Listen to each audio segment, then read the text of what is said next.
This morning I have the honor of introducing to you the Distinguished Service Award, my dad, Bob Williams, high school class, Excelsior High School class of 1939.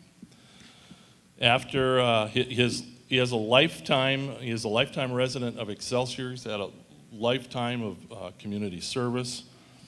After his discharge from the Army Air Corps, he enrolled at the University of Minnesota, graduating with a degree in journalism.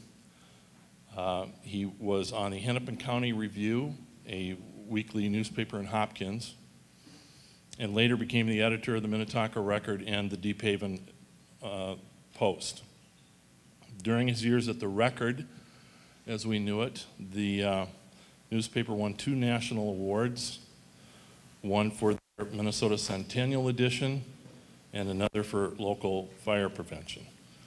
He also was responsible for hiring Steve Bosco, one of the finest sports reporters in the area, and I find it very interesting that both Steve Bosco and my dad left the paper at the same time in 1965, just when I was entering high school. So just a coincidence or a vote of confidence in me, I'm not sure.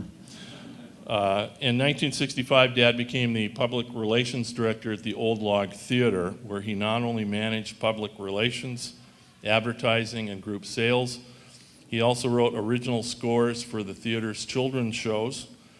During this time, he was also editor of a publication for the Episcopal Diocese of Minnesota. He's authored 4 historical novels, 2 set in Excelsior, 1 set in Minneapolis, and the 4th on his favorite vacation spot in the world, Mackinac Island, Michigan.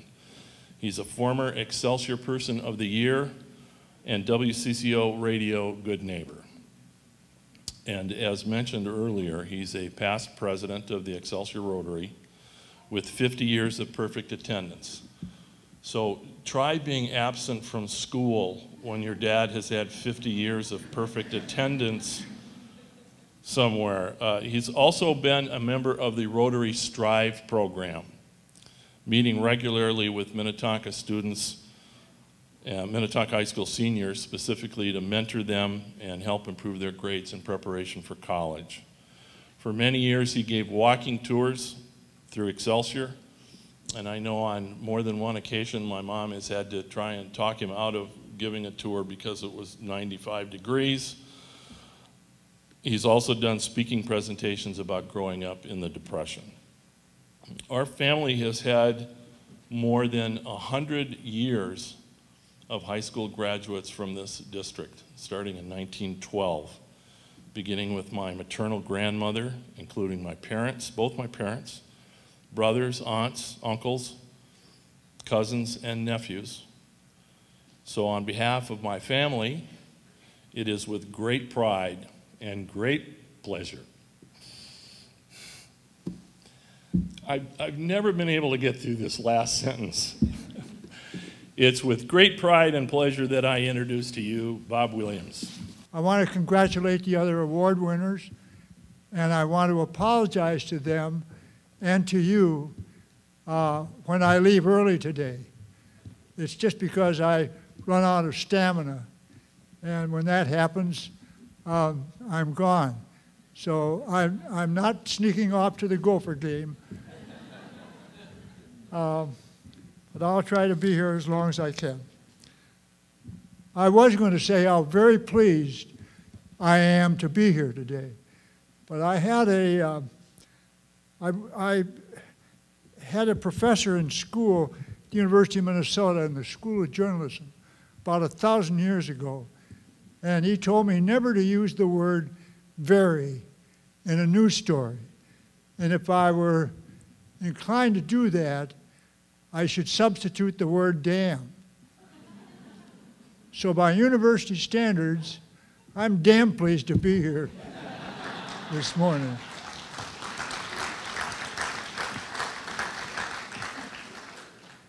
We're all interested in education. I love this story about the boy who came home with his report card, 4 F's and 1 D. He showed it to his dad. His dad said, "How do you explain a report card, 4 F's and 1 D?" The kid thought for a minute and said, "I guess I've just been spending too much time on one subject."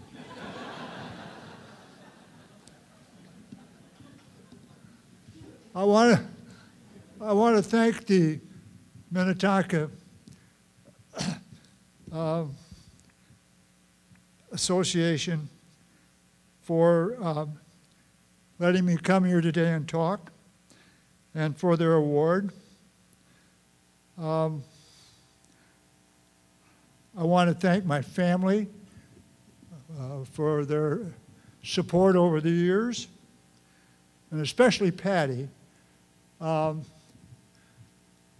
We're going to celebrate our 66th wedding anniversary in October, and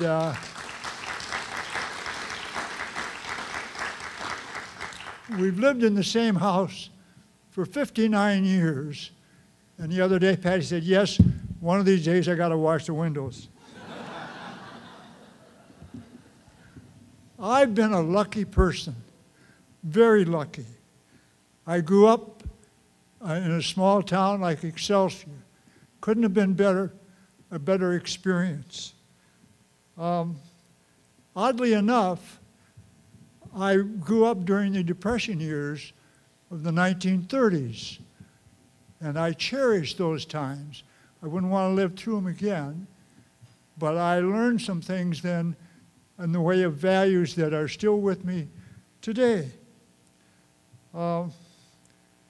I think there's a story in the program about my being selected by my family to go down to the mayor's office and pick up a relief check every week.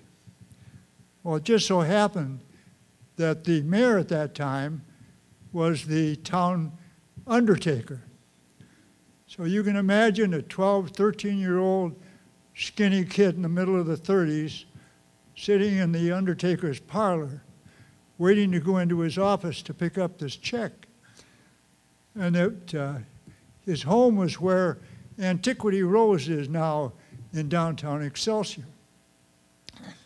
And so I went in and picked up the check, and on the way to the front door, he put his hand on my shoulder and said, "Well, kid," now you have to remember this is during the Depression. He says, "Well, kid, if the town's going to die, at least they got the right guy for mayor." The joke goes right over my head.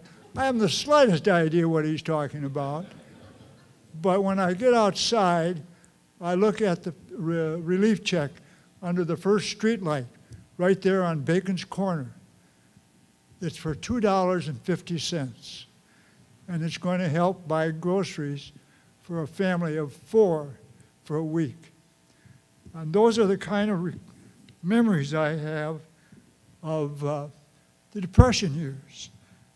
I'm lucky because I was able to raise a family in a small town.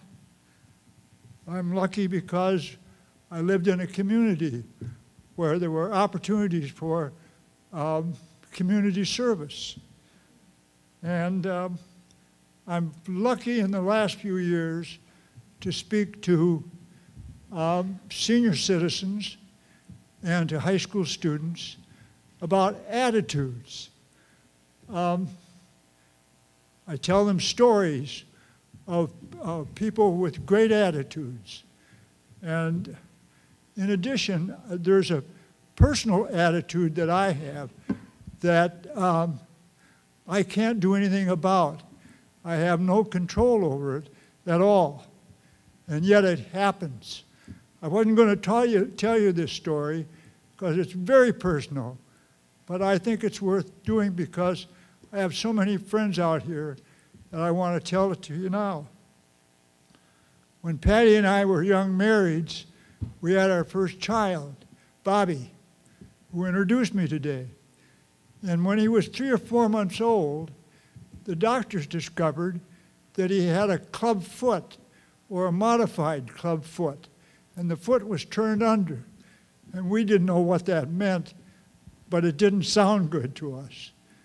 And in the meantime, our family doctor had some braces made, metal braces, I think out of aluminum, and shoes bolted to those frames. And every week we moved that frame, the shoe out a little bit at one time or another.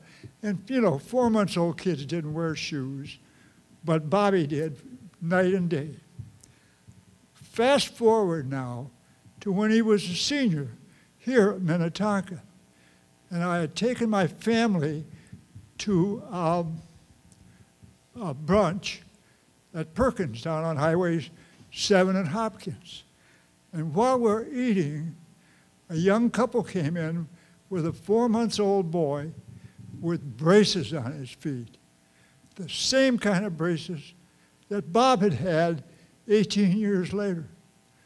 I could not help myself. I had to go over and offer them some words of encouragement. And I did.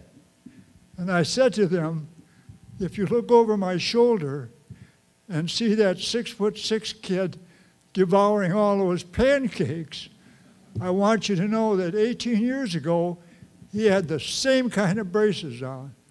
And I said, this fall, he's going to college on a basketball scholarship. And I just want you to know things are going to turn out to be okay. I went back to my own table where their family's all rolling their eyes up in their head. He's done it again. And I just had one word for them. It seemed like the right thing to do. And that's my motto, is to do that.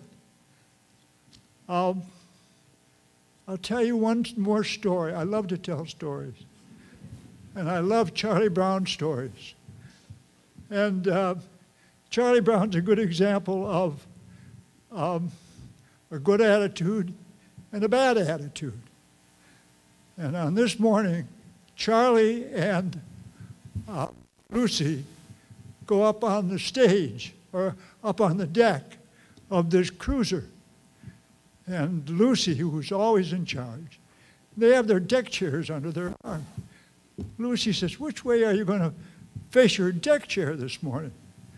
You know, some people face their deck chair towards the bow of the ship so they can see where they're going and look to the future.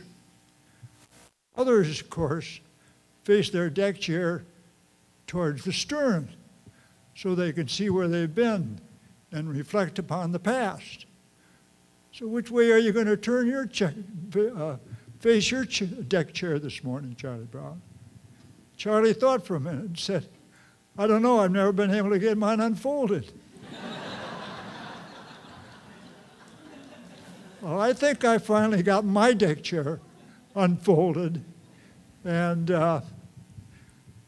in the meantime, I think the right thing to do would be to say goodbye at this point.